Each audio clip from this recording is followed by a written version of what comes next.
नमस्कार दोस्तों, स्वागत है मेरे चैनल पर आप सभी का। और आज मैं आपके सामने प्रस्तुत करने वाला हूं पॉलिटिकल साइंस क्लास 12 अध्याय द्वितीय।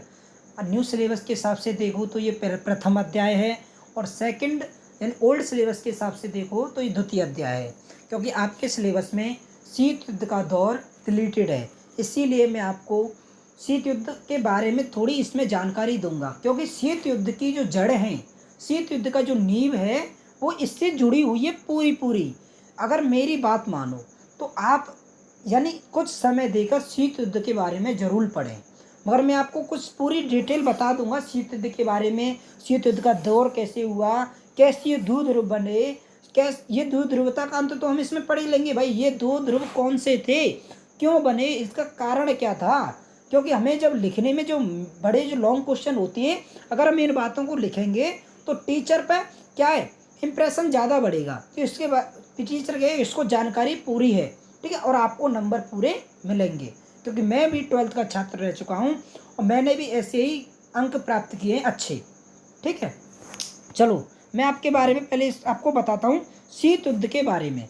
यानी शीत युद्ध का था, अगर आप शीत युद्ध के बारे में समझ जाएंगे तो मैं आपको विश्वास दिलाता हूँ कि द्विध्रुवता का अंत क्यों हुआ और ये द्विध्रुवता कैसे बने, आप सब कुछ समझ जाओगे, ठीक है। चलो बात करती है द्विध्रुवता, चलिए सॉरी शीत युद्ध। अब शीत युद्ध की जो नींव, जो एक तरीका का जो नींव थी वो रखी गई थी। कहाँ से गुटबाजी स्टार्ट होने लग गई थी, बात है 1917।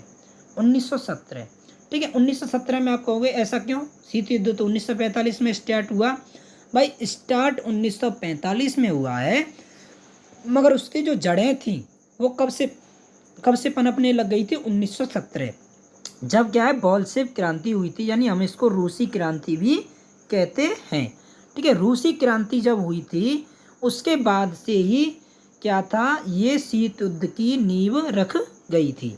आप कहोगे ऐसे कैसे, हाँ जी ये ऐसे क्योंकि जब यूएसएसआर, आपने ये नाम पहले सुना होगा मगर अब ये नहीं है क्योंकि इसका विघटन हो चुका है। यूएसएसआर जो था इसने साम्यवादी विचारधारा को अपना लिया था कार्ल मार्क्स के नेतृत्व में, और इसको हम लेनिनवादी भी कहते हैं क्योंकि जिनके स्थापना जो लेनिन जो उस समय पर जो वो थे उन्होंने इसकी स्थापना की थी, ठीक है। तो यूएसएसआर ने साम्यवादी विचारधारा को अपना लिया। तो जो ये देश जो थी, एक अमेरिका, ठीक, अमेरिका के बाद फ्रांस और एक ब्रिटेन। ये जो तीनों देश जो थे, इन तीनों देशों को क्या है समस्या होने लगी, और ये मन ही मन में सोचने लगे कि भाई यूएसएसआर की जो विचारधारा है वो तो साम्यवादी है और हमारी विचारधारा तो पूंजीवादी है।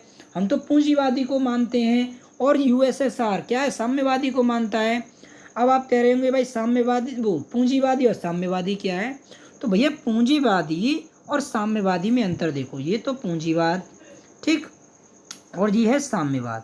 देखो साम्यवादी में और पूंजीवादी में, पूंजीवादी कहता है जिस पर भी पैसा है वो लगाओ और कमाओ और देश की अर्थव्यवस्था में भागीदार बनो। यानी इसमें क्या है, अमीर जो होगा वो ज़्यादा अमीर होता चला जाएगा और गरीब जो था वो गरीब होता चला जाएगा, क्योंकि जिसके पास पैसा होगा वही तो भाई उद्योग लगाएगा, वही तो पैसा कमाएगा। क्या गरीब फैक्ट्री लगा सकता है, नहीं लगा सकता। पूंजीवादी विचारधारा में उदारवाद था, लोकतंत्र था, ठीक है। यानी ये जो थी एक उदारवादी थी और इसमें सभी को हक था अपने सामान का और अपने उसका, क्योंकि इसके बाजार में सरकार की कोई भी भूमिका नहीं थी, ठीक है। इसमें जो उद्योगपति थे, उद्योगपति अपने बाजार में अपने सामान की मूल्य को खुद लगाते थे, खुद बेचते थे और सरकार को टैक्स वगैरह देते थे। मगर साम्यवादी क्या थी, साम्यवादी का मतलब है कि भैया सभी मिलजुल कर अपना पेट भरें, यानी अमीर जो है गरीब जो है वो इसमें बराबर है, ठीक है। ना तो ये भूखा सोए और ना ये भूखा सोए, ठीक है। ये थी हमारी साम्यवादी विचारधारा, और इसके पूरे संसाधनों पर, पूरे उद्योगों पर सब कुछ पर किसका अधिकार था, किसकी चलती थी, वो चलती थी राज्य की, यानी गवर्नमेंट जो राज्य स्टेट गवर्नमेंट जो होती है उसकी चलती थी। ठीक है, यानी पूरे संसाधनों पर नियंत्रण जो पूरा वो पूरी रणनीति जो तैयार करता था वो कौन करती थी, सरकार करती थी। और इसमें सरकार का कोई रोल नहीं होता था, और इसमें पूरे संसाधनों पर, पूरी व्यवस्था पर, पूरे सब कुछ पर किसका नियंत्रण था, सरकार का। ठीक, अब बात ये तो आप समझ गए पूंजीवादी और साम्यवादी। अब भाई सर जो यूएसए और फ्रांस और ब्रिटेन ये क्यों घबरा रहे थे, क्योंकि यूएसएसआर ने जो साम्यवादी विचारधारा अपनाई थी वो थी विस्तारवादी विचारधारा। इसका कुछ उद्देश्य ये था कि अपने क्षेत्र को और कैसे बढ़ाया जाए और हम इसको कैसे जोड़ें और विस्तार कैसे करें। तो इस वजह से यूएसए को, ठीक है, घबराहट पैदा हो गई, और ब्रिटेन और फ्रांस को ये सोचने लगे कि भाई ये कहीं आने वाले समय में हम पर हावी ना पड़ जाए। ठीक है, मगर आपको पता है कि प्रथम विश्व युद्ध और द्वितीय विश्व युद्ध दोनों तीनों चारों देशों ने मिलकर साथ लड़ा है। ठीक है, तो जब भी ये उनके यूएसएसआर के मुँह पर नहीं कह सकते थे कि आपकी जो विचारधारा है आपको हमसे, यानी यूएसएसआर की जो साम्यवादी विचारधारा है, आपकी साम्यवादी विचारधारा को हमें क्या परेशानी हो सकती है, उसके मुँह पर नहीं कहा। जैसे मैं आपको एक एग्जाम्पल दे के समझाऊँ, जैसे कि आप हैं और आपके घर पर रिश्तेदार आए, आप 15 साल के हैं और उनका बेटा जो रिश्तेदार आए हैं उनके बेटा भी 15 साल का है, वो भी 12th में पढ़ रहा है और आप भी 12th में पढ़ रहे हो। तो आपके अच्छे नंबर आ रहे हैं और आप अच्छी तरीक़े से पढ़ाई कर रहे हो, और जो रिश्तेदार हैं उनके बेटा पढ़ रहा है, उसके अच्छे नंबर नहीं आ रहे, तो आपको घर पर जो आपके रिश्तेदार आए वो वहाँ पर क्या है, आपसे अच्छा कहेंगे कि अच्छा है बेटा, ऐसे ही पढ़ो, अच्छा नाम करो, यानी आपको शाबाशी देंगे और आपको बढ़ावा देंगे। मगर उनके मन में क्या चल रहा होगा कि इसके नंबर मेरे बेटे से कैसे ज़्यादा आए, ऐसा क्या है, मैं अपने बेटे को जाके तोड़ूंगा, उसको समझाऊंगा और उसको क्या कंट्रोल करूंगा कि वो क्यों नहीं पढ़ रहा है। यानी उसके मन में, उसके रिश्तेदार के मन में क्या चल रहा है, उसके प्रति क्या है, घृणा चल रही है, मगर वो उसके मुंह पर नहीं कहना चाहता। ऐसे ही क्या है कि साम्यवादी विचारधारा को न अपनाने के लिए यूएसए और ब्रिटेन और फ्रांस नहीं बोलना चाहते थे। आपको एक और बात आश्चर्य बता दूं, 1917 में जब ये विचारधारा आई थी, ठीक है, 1917 में विचारधारा आई थी, तो यूएसए, फ्रांस और ब्रिटेन ने इसको मान्यता नहीं दी थी। लगभग 20वीं शताब्दी यानी 2 दशक बाद इसको मान्यता दी थी। हाँ जी, ठीक है। उसके बाद क्या हुआ, अब वो जो रिश्तेदार हैं वो क्या अपने बेटों को जाएंगे, समझाएंगे और उसके बारे में क्या सॉल्यूशन सोचेंगे कि भाई मेरा बेटा, तुम कैसे अच्छे नंबर ला सकते हो। ऐसे ही यूएसए और ब्रिटेन और फ्रांस सोचने लगे कि यूएसएसआर की जो शक्ति है उसकी शक्ति को कैसे कम किया जाए, उसकी शक्ति को कैसे और ज़्यादा नीचे लाया जाए, उसके बारे में ये सोचने लग गए। इतने में ही समय आ जाता है क्या, द्वितीय विश्व युद्ध का। अब द्वितीय विश्व युद्ध का दौर समय आ जाता है, और द्वितीय विश्व युद्ध का समय पे क्या है, बहुत बड़ा यहाँ से ही खेला स्टार्ट हो जाता है। वो क्या है, मैं आपको बताता हूँ कि द्वितीय विश्व युद्ध आपको पता है कि 1939 से लेकर 1945 तक चला। ठीक, इसमें एक घटना हो गई, उस घटना के बाद यूएसएसआर समझ गया था कि मेरे साथ यूएसए, ब्रिटेन और फ्रांस कतई नहीं है। ठीक है, वो क्या घटना थी वो मैं आपको बताता हूँ, वो आपके बुक में भी नहीं है। वो क्या घटना थी, जैसे कि आप ये मान लो क्या, रूस है और यहाँ पर मान लो ब्रिटेन और फ्रांस हैं, और यहाँ पर मान लो छोटा सा देश तनुसा क्या है, जर्मनी है। अब भाई जर्मनी का जो तानाशाह था वो था हिटलर। अब हिटलर ने आक्रमण कर दिया यहाँ से, कहाँ पर, यूएसएसआर पर। अब भाई यूएसएसआर पर हमला कर दिया, तो यूएसएसआर ने ब्रिटेन और फ्रांस से कहा कि आप जल्द ही एक्शन लें और ब्रिटेन को अपनी तरफ से घेर लें। और घिर भी जाता ब्रिटेन, भाई इधर से दोनों देश हमला करेंगे और अमेरिका भी इधर से हमला करेगा तो ब्रिटेन तो खाक हो जाएगा। मगर यूएसए ने इन दोनों देशों को रोक दिया जानबूझकर और कहा कि यूएसएसआर को लड़ने दो, उसकी शक्ति को कम होने दो, जब ही उसकी विस्तारवादी नीति रुक सकती है। तो भाई यूएसएसआर बड़ी चिंता में, वो सोचने लगा भाई ये इतनी एक्शन जल्दी क्यों नहीं ले रहे हैं। लगभग 2 दिन बाद, लगभग 2 या 3 दिन बाद उन्होंने एक्शन लिया, जब तक यूएसएसआर ने ब्रिटेन जर्मनी की सेना पर काबू पा लिया था। हाँ जी, जब तक यूएसएसआर ने उसकी सेना पर काबू पा लिया था, मगर यूएसएसआर की उस पर व्यवस्था पर क्या है, थोड़ी समस्या आई और उसकी शक्ति थोड़ी डमडमा गई। भाई युद्ध लड़ना आसान नहीं है, उसके लिए पैसा चाहिए, उसके लिए धन चाहिए, उसके लिए लोग चाहिए लड़ने के लिए, ठीक है। तो इससे क्या है, यूएसएसआर समझ गया था कि ये मेरे साथ नहीं है। और क्या है, द्वितीय विश्व युद्ध जीतने के बाद, द्वितीय विश्व युद्ध जीतने के बाद यूएसएसआर ने सोचा कि मुझे इनसे अलग होना है। तभी से एक विचारधारा का और जन्म हुआ। वो विचारधारा का जन्म तो मैंने बताया 1917 के बाद हुआ, मगर अब विचारधारा आमने सामने आ गई 1945 के बाद। ये था शीत युद्ध जो आप स्टार्ट हुआ ऐसे ऐसे, ठीक है। अब इसके बारे में आगे पढ़ते हैं, ठीक है। आप अब शीत युद्ध आप समझ गए होंगे कैसे स्टार्ट हुआ, क्यों ये शीत युद्ध स्टार्ट हुआ, और 2 ध्रुव बने। आपको और एक और बात बता दूं, 2 ध्रुव बने, एक तो पहली दुनिया, ठीक है, एक पहली और एक बनी दूसरी, ठीक है, दूसरी दुनिया। ये दूसरी दुनिया जो थी वो तो यूएसएसआर, ठीक है, यूएसएसआर, और पहली दुनिया में यूएसए, यानी आप मान लो नाटो, ठीक है। नाटो के जो देश थे वो सभी किस में आएंगे, पहली दुनिया, ये यानी पूंजीवाद, और ये था साम्यवाद, ठीक। चलिए अब हम चैप्टर स्टार्ट करते हैं। आपसे ये समझ गए होंगे कि कोल्ड वॉर जो था वो क्या था। और एक और बात बताऊं, लगभग 60 वर्ष तक ये लड़ाई लड़ी। जो कोल्ड वॉर जो था वो 70-60 वर्ष चला, मगर आपको बता दूं कोई 70 साल तक युद्ध चलता है तो आप समझ रहे होंगे बहुत भयंकर युद्ध हुआ होगा भाई, इसमें तो बहुत लोग मरे होंगे। हाँ जी मरे, मगर यूएसए और यूएसएसआर का एक भी सैनिक इसमें नहीं मरा था। तो आप समझ रहे होंगे भाई, ये कह रहे होंगे तो भाई बेवकूफ़ है जो हमको बता रहा है कि 70 साल तक लड़ाई लड़ी और इसमें एक भी सैनिक नहीं मरा इन दोनों देशों का। इन दोनों का नहीं मरा, जो इसके चपेट में जो छोटे छोटे देश आ रहे थे उन्होंने इसका खामियाजा भुगता, और इनको सबसे ज़्यादा परेशानी इन दोनों देशों के चक्कर में हुई। इन दोनों जो छोटे जो देश थे इनमें शामिल हुए थे, उनको इसका खामियाजा भुगतना पड़ा, ठीक है, उनको खामियाजा भुगतना पड़ा था छोटे देशों को, ठीक। चलो आगे बढ़ते हैं, इस चैप्टर को अब स्टार्ट करते हैं, ठीक।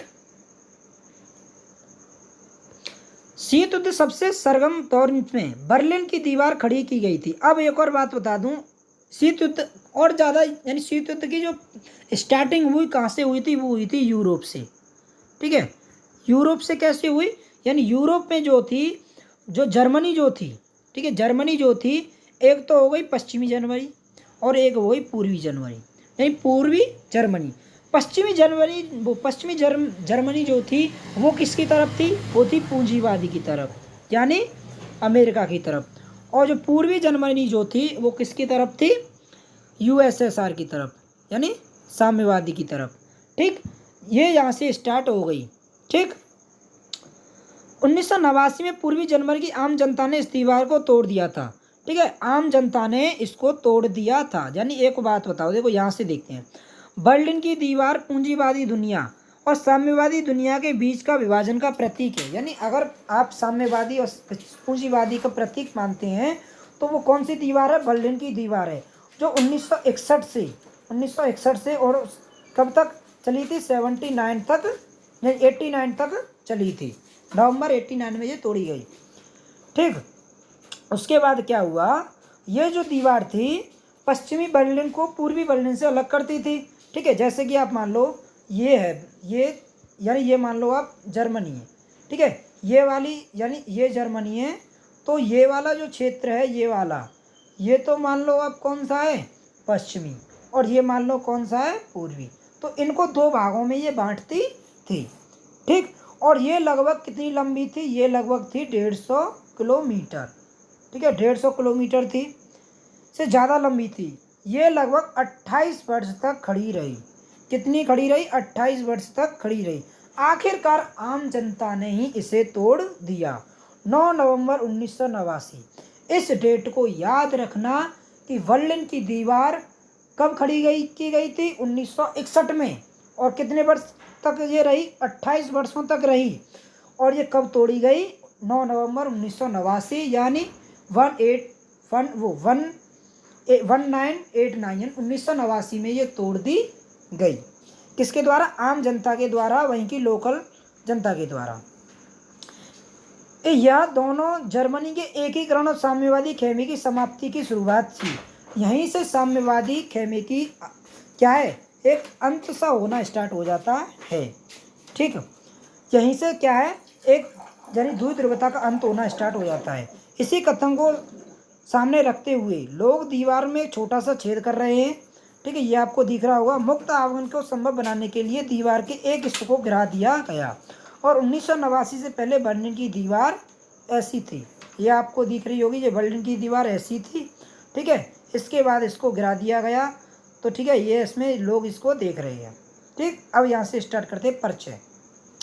शीत युद्ध सबसे सरगर्म दौर में बर्लिन की दीवार खड़ी की गई थी, यानी शीत युद्ध जब चल रहा था, जब ये दीवार खड़ी की गई थी। 1989 की पूर्वी जर्मन की आम जनता ने इसे तोड़ दिया था। अब ये भी पूछा जा सकता है कि ये किसके द्वारा तोड़ी गई थी, तो ये तोड़ी गई थी पूर्वी जर्मन, जो क्या था, यूएसएसआर में शामिल था, उस आम जनता के द्वारा ये तोड़ दी गई। यह ऐतिहासिक घटना क्रम सामने आया। इसी परिणति दूसरी दुनिया के पतन और शीत युद्ध की समाप्ति हुई। यहीं से दूसरी दुनिया, जो साम्यवादी जो दुनिया थी, उसकी समाप्ति होती गई और द्विध्रुवता का अंत खत्म हो गया, ठीक है। यहीं से द्विध्रुवता का अंत हो गया। अभी पूरी तरीक़ा से द्विध्रुवता का अंत नहीं हुआ है, ध्यान रखना, ठीक है। दूसरे विश्व युद्ध के बाद विभाजित हो चुके जर्मनी का अब एकीकरण हो गया। सोवियत संघ के खेमे में शामिल ये देश अब क्या था, एकीकरण इसका हो गया, ठीक है। प्रदर्शन को देखकर साम्यवादी शासन में बदल डाला। शीत युद्ध के अंत के समय सोवियत संघ को ये सब चुपचाप देखते रहना पड़ा, क्योंकि ये सब नाटकीय जो हो रहा था उसको देखते हुए भी साम्यवादी शासन जो था वो देखता रहा, ठीक है। और ऐसा किसी सैन्य मजबूरी से नहीं, बल्कि आम जनता की सामूहिक कार्रवाई के दबाव के कारण हुआ, ठीक है। अंत में स्वयं सोवियत संघ का विघटन हो गया। और इस अध्याय में हम दूसरी दुनिया के विघटन का आशय और उसके बारे में चर्चा करेंगे कि द्वितीय विश्व युद्ध कैसे, यानी द्वितीय जो दुनिया थी, यानी दूसरी जो दुनिया थी, साम्यवादी दुनिया थी, उसका अंत कैसे हुआ, उसके बारे में हम इसमें चर्चा करेंगे, ठीक है। चलते हैं, सोवियत प्रणाली क्या है, इसके बारे में आज इसमें चर्चा कर लेते हैं, ठीक है। सोवियत प्रणाली क्या थी, देखिए सोवियत प्रणाली जो थी, जो साम्यवादी को अपनाई, वो सोवियत प्रणाली थी, ठीक है। जैसे कि इसमें क्या लिख रहा है कि समाजवादी सोवियत समाज गणराज्य यानी यूएसएसआर रूस में हुई 1973 में समाजवादी क्रांति यानी रूसी क्रांति अस्तित्व में आया। यानी साम्यवाद यानी समाजवादी जो शासन था वो कब स्थापित हुआ, वो 1917 में हुआ। यह क्रांति पूंजीवादी व्यवस्था के विरोध में हुई थी। मैंने आपको बताया था पूंजीवादी व्यवस्था कौन थी, उसके विरोध में ये हुई थी। और समाजवाद के आदर्श समतामूलक समाज की शुरुआत से प्रेरित थी, ठीक है। यह मानव इतिहास में निजी संपत्ति की संस्था को समाप्त करना और समाज को समानता के सिद्धांत पर सचेत रूप से रचने की सबसे बड़ी कोशिश थी। इस लाइन का बहुत बड़ा महत्व है। यानी साम्यवादी जो थी क्या थी, ये थी कि पूंजीवादी की विचारधारा को ख़त्म करने, यानी इसमें निजी सेक्टर जो होता है, जो निजी संपत्ति जो होती है भाई, निजी जो धनी लोग होते हैं वो क्या करते हैं कि अपना अपना सोचते हैं और अपने अपने को क्या है, वो अपने संसाधनों को, अपनी संपत्ति को जुटाते हैं और इतने अमीर हो जाती है कि वो वहाँ पर गरीबों की संख्या ज़्यादा हो जाती है, क्योंकि कुछ लोगों पर ही धन ज़्यादा होता है तो वो अपना विकास कर लेते हैं और जो जनता होती है वो उसका लाभ नहीं ले पाती, ठीक है। तो ये इसके क्या विपरीत थी। ये क्या कहती है कि एक अमीर व्यक्ति और एक गरीब व्यक्ति, ये दोनों क्या हैं, साम्यवादी में समान हैं। ये भी भूखा ना सोए, ये तो भाई अमीर तो भूखा नहीं सोएगा, मगर ये भी भूखा नहीं सोए। ये क्या करती है, साम्यवादी क्या करती है, इन दोनों पर पूरा नियंत्रण सरकार यानी राज्य क्या कर लेती है, पूरा नियंत्रण कर लेती है इसके पूरे संसाधनों पर।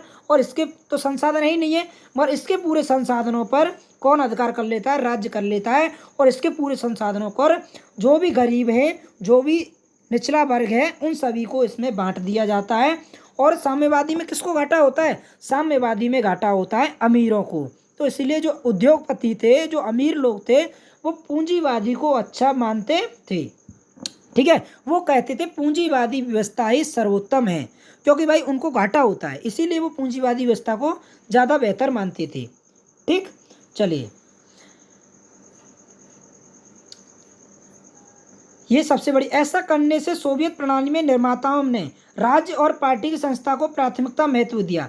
अब जो राज्य की एक जो पार्टी थी, कम्युनिस्ट पार्टी, एक पार्टी बनाई। ठीक है, इसमें किसी अन्य राजनीतिक दल या विपक्ष का कोई जगह नहीं थी। अर्थव्यवस्था योजनाबद्ध राज्य के नियंत्रण में थी। यानी ये मैंने आपको बताया, पूरी अर्थव्यवस्था पर किसका नियंत्रण था, राज्य का, राज्य सरकार का।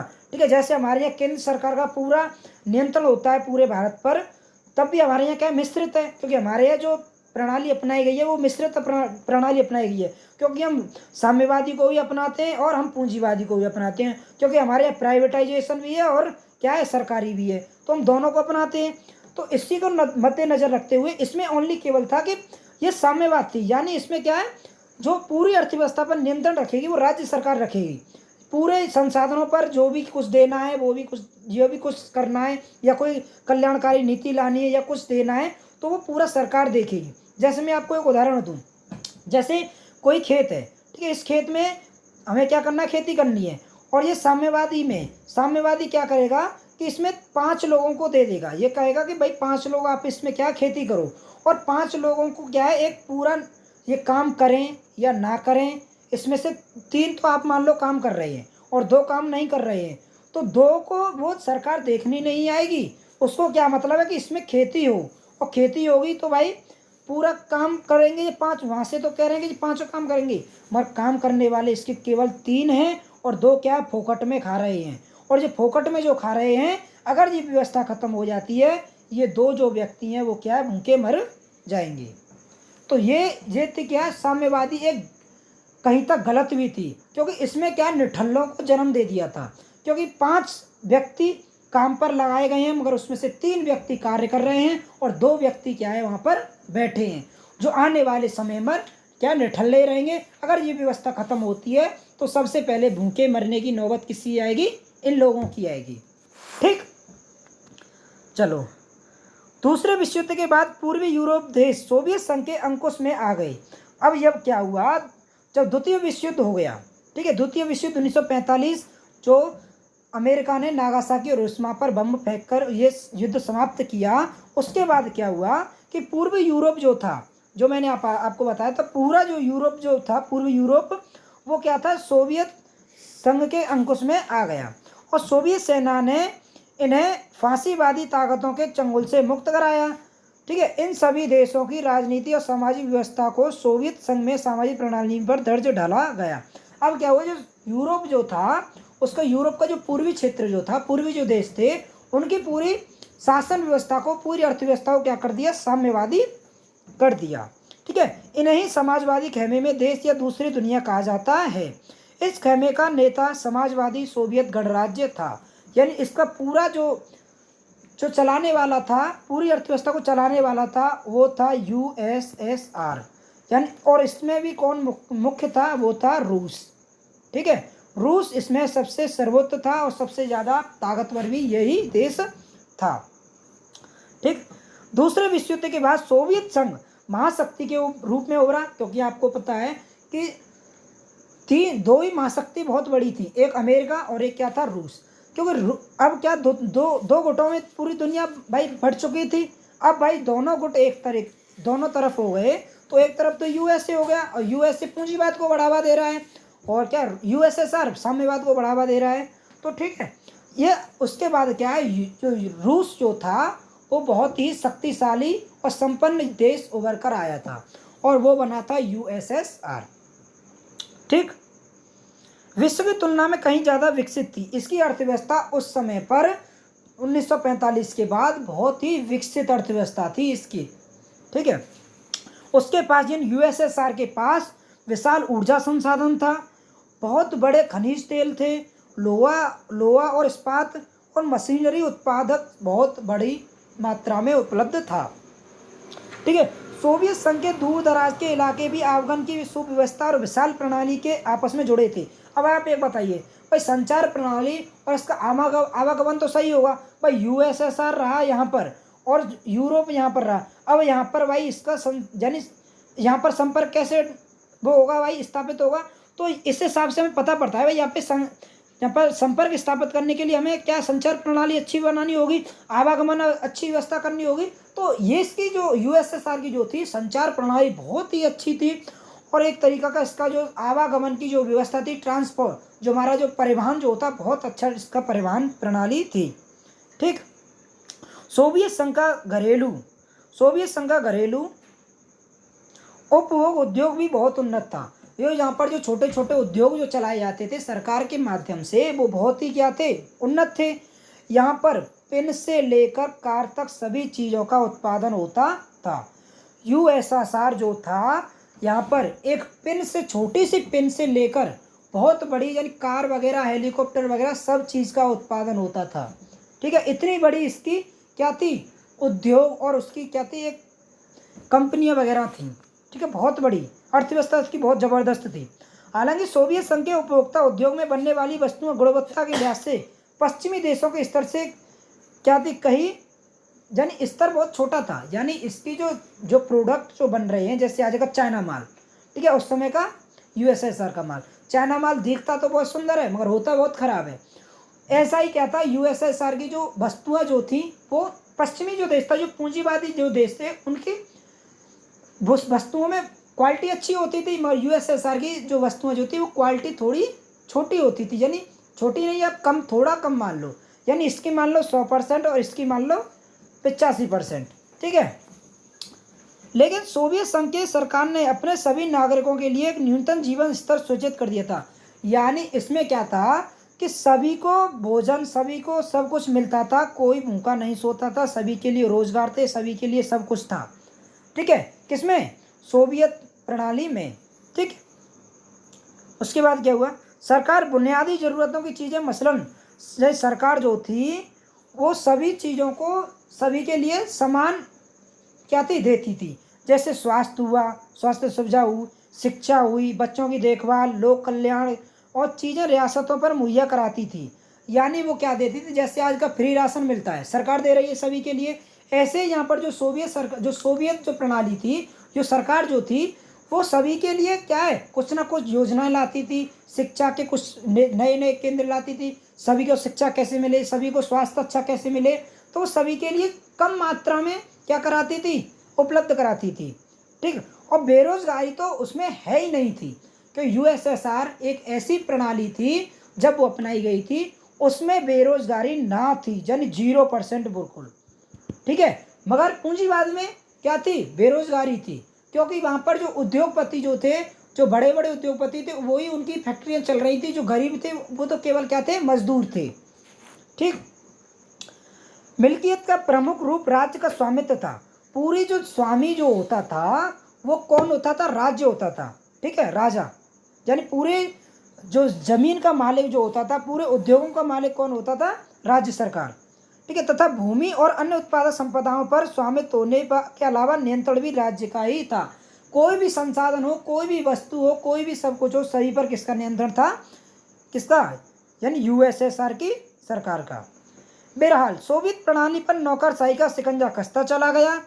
जैसे जैसे भाई किसी को ज़्यादा मिलता है ना, तो वो क्या है, यानी उगवक जाता है, यानी वो कहता है अब मुझे ये नहीं और ज़्यादा चाहिए। ऐसा ही यहाँ पर होता चला गया और ये प्रणाली सत्तावादी होती गई और नागरिकों का जीवन कठिन होता चला गया, क्योंकि यहाँ पर क्या है, लोकतंत्र और अभिव्यक्ति की आज़ादी नहीं होने लग गई। वहाँ पर क्या है, जो वहाँ पर जो नेता जो थे, वहाँ पर जो नौकरशाही जो थे, जो जैसे डीएम एसडीएम वगैरह जो थे, वो क्या थे, अब वहाँ पर सत्ताधारी हो गए, वो अपनी मनमानी करने लग गए और वहाँ पर अपनी चलाने लग गए।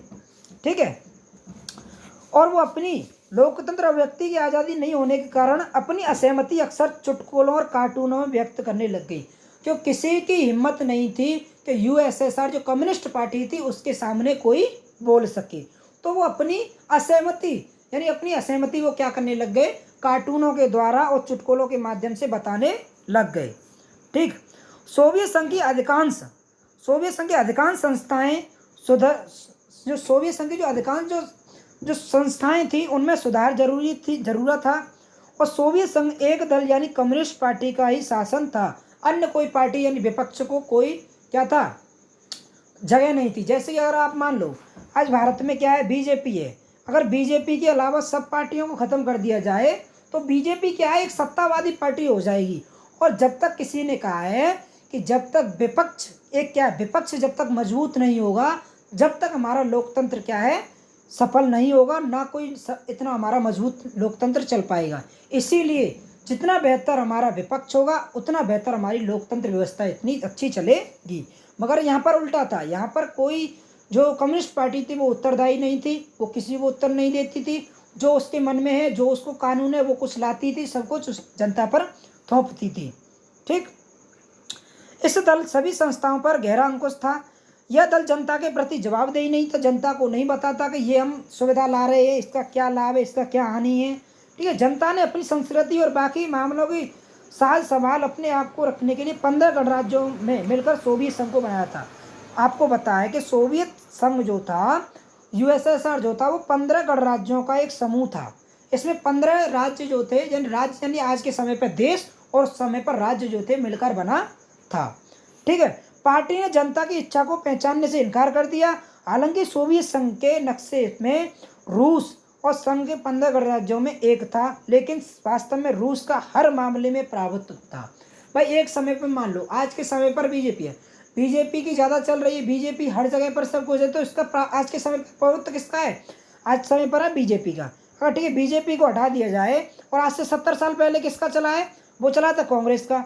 तो ऐसे ही यहाँ पर क्या है कि जो इसमें रूस जो था इसका बोलबाला था, क्योंकि इसकी एक तो बहुत बड़ा भूगोलिक क्षेत्र है ये, और इसका जो संसाधन है, इसकी जो मिलिट्री है, उसका जो सब कुछ संसाधन है वो इससे सबसे ज़्यादा थे। और सबसे ज़्यादा होने के बावजूद वो इस सबसे ज़्यादा होने के बाद ये सबसे ज़्यादा इसकी चलती थी। ठीक, अन्य क्षेत्रों में भी जनता अक्सर उपेक्षिता और दमित महसूस, अब जनता क्या है, अपने को एक घुटन सा महसूस करने लग गई कि हम एक कैसी उसमें सभ्यता में आ गई, कौन सी हमने साम्यवादी जो है एक तरीका का हम इसमें घुटन महसूस कर रहे हैं, क्योंकि हमें यहाँ पर बोलने की आज़ादी नहीं है, हम पर शोषण हो रहा है, हम पर क्या है एक तरीका बहुत बड़ा क्या है अत्याचार हो रहा है।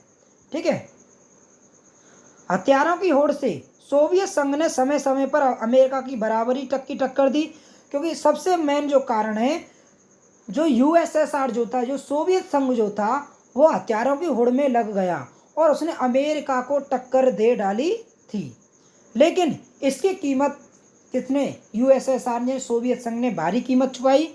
और सोवियत संघ प्रौद्योगिकी और बुनियादी ढांचे मसलन परिवहन ऊर्जा के मामले में पश्चिमी देशों की तुलना पीछे रह गया। यानी ये पीछे क्यों रह गया, क्यों इसने पूरा पैसा जो था, पूरी अर्थव्यवस्था का पैसा जो था, खेती का लो, उद्योगों का लो, सब कुछ का लो, वो किस पर लगा दिया था, हथियारों पर लगा दिया था। ठीक है, इतने हथियारों पर लगा दिया था, इसने मिसाइलों पर लगा दिया, सब कुछ पर पूरा पैसा लगा दिया। और अपनी जनता के लिए, अपने वहाँ पर विकास करने के लिए इसने एक भी पैसा नहीं लगाया, जिसके कारण क्या है, इसकी अर्थव्यवस्था जो थी वो नीचे आ पड़ी। ठीक है, और एक और मैं आपको बात बता दूं, यहाँ पर आपने सुना होगा कि दुनिया में अंतरिक्ष पर सबसे पहले अपना मिसाइल भेजने वाला जो देश जो था वो यूएसएसआर था। बहुत लोगों ने सुना होगा कि यूएसए है, नहीं, यूएसए हार गया था। इनमें होड़ हुई थी कि कौन सबसे पहले अंतरिक्ष में अपनी मिसाइल भेजेगा, तो यूएसएसआर ने अपना पूरा जोर लगा दिया था कि सबसे पहले मेरी मिसाइल ही क्या है अंतरिक्ष पर जाएगी। तो माना जाता है कि यूएसएसआर की सबसे पहले मिसाइल, सबसे पहला व्यक्ति और सबसे पहला कुत्ता उसका ही गया था।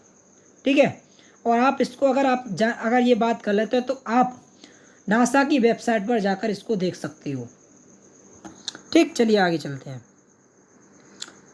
इसके बाद क्या हुआ, अब तो इसने पूरा पैसा इस काम पर लगा दिया, हथियारों पर लगा दिया। सोवियत संघ नागरिकों की राजनीतिक और आर्थिक आकांक्षाओं को पूरा नहीं कर रहा था। ना तो वो एक अच्छी पार्टी थी, और ना वो उसकी आर्थिक स्थिति, ना तो उसकी अर्थव्यवस्था ठीक हो रही थी। तो वो लोगों की क्या है, आकांक्षा को पूरा नहीं कर रहा है, उसकी पूर्ति नहीं कर पा रहा था। और क्या बात हुई, सोवियत संघ ने 1979 में अफगानिस्तान में हस्तक्षेप किया और अपनी उंगली और कहाँ पर लगा दी इसने, कहाँ पर, अफगानिस्तान में और लगा दी। इससे सोवियत संघ की व्यवस्था भी और भी कमजोर हो गई। हालांकि सोवियत संघ में लोगों का पारस्परिक लगातार बढ़ता गया। उत्पादकता प्रौद्योगिकी के मामले में वह पश्चिमी देशों की बहुत पीछे छूट गया था। जैसे जैसे उसने पूरा पैसा कहाँ पर लगा दिया, अपने हथियारों पर लगा दिया, मिसाइल वगैरह पर लगा दिया, तो उसकी अर्थव्यवस्था जो थी क्या, पिछड़ गई, और पश्चिमी देश क्या है, आगे निकल गए, यानी जो पूंजीवादी देश थे।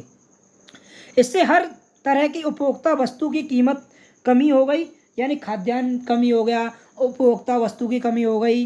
ठीक है, और खाद्यान्न का आयात साल दर साल बढ़ता, यानी क्या है, बढ़ता गया। यानी अब क्या है, उसका आयात बहुत क्या है, साल दर बढ़ता गया, और खाद्यान्न की कमी होती गई। और 1970 के दशक के अंतिम वर्षों में ये व्यवस्था लखड़ा सॉरी यानी एक तरीका का क्या है, लड़खड़ा गई। ठीक है, और अंत में ये ठहर सी गई।